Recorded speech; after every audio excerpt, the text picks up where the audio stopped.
Hello friends, daily dictation के लिए channel को सब्सक्राइब कर लें और डिक्टेशन पसंद आए तो उसे लाइक करें और अपने दोस्तों में शेयर करें। यह डिक्टेशन 5 सेकंड बाद शुरू होगी।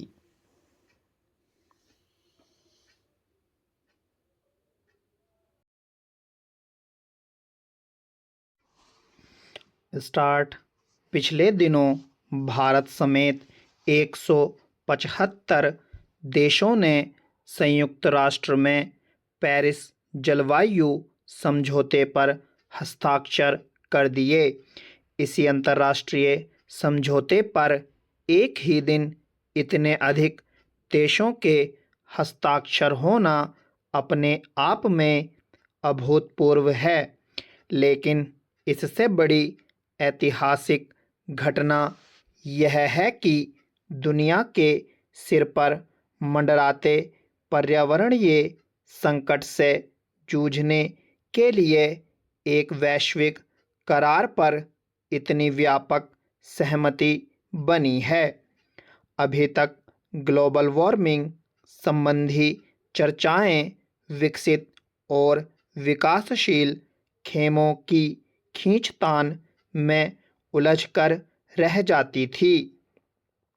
यह समझौता इस बात का संकेत है कि अब उस तरह की खेमेबंदी के दिन विदा हो गए हैं। अलबत्ता इस मौके पर भारत के प्रतिनिधि के तौर पर पर्यावरण मंत्री प्रकाश जावड़ेकर विकसित देशों को उनकी खास जिम्मेदारी की याद दिलाता नहीं भूले। उन्होंने कहा कि ग्रीन हाउस गैसों के उत्सर्जन में कमी लाने के वैश्विक प्रयासों में विकसित देशों को विशेष भूमिका अदा करनी होगी, क्योंकि ग्रीन हाउस गैसों के उत्सर्जन में उनकी ज़्यादा हिस्सेदारी रही है। इस समझौते से साफ हो गया कि ग्लोबल वार्मिंग के मसले पर अब खटास के दिन लद गए हैं। समझौते पर तमाम देशों की ओर से हस्ताक्षर होना इसके क्रियान्वयन की दिशा में पहला कदम है। इसके बाद विभिन्न देश घरेलू स्तर पर समझौते की पुष्टि की औपचारिकता पूरी करेंगे। समझौते के फलस्वरूप इन देशों को कार्बन उत्सर्जन में कमी लाने के अपने लक्ष्य और कार्यक्रम घोषित करने होंगे।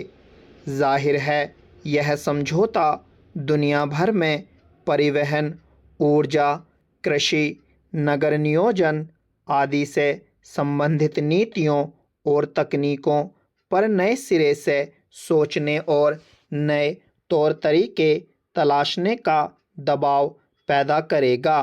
भारत ने सौर ऊर्जा का अपना उत्पादन 2022 तक 4 गुना बढ़ाने का लक्ष्य तय किया है, पर और भी बहुत से फैसले करने होंगे।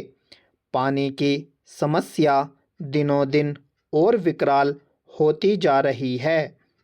भूजल के अंधाधुंध दोहन ने कई इलाकों को डार्क जोन की श्रेणी में ला दिया है, यानी वहां अब जमीन के नीचे से पानी निकालना संभव नहीं रह गया है।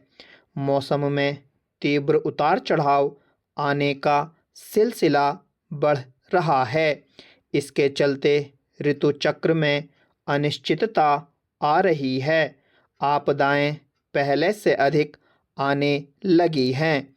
समुद्र की सतह बढ़ने की आशंका समुद्र तटीय शहरों तथा महानगरों और द्वीपीय देशों के लिए जीवन मरण का प्रश्न है।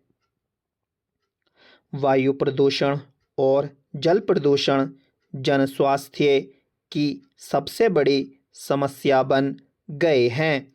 इससे जाहिर है कि सब कुछ पहले की तरह नहीं चलता रह सकता।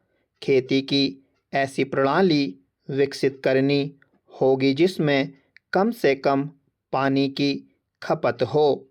औद्योगिक इकाइयों को भी इसी तरह से ढालना होगा। स्टॉप।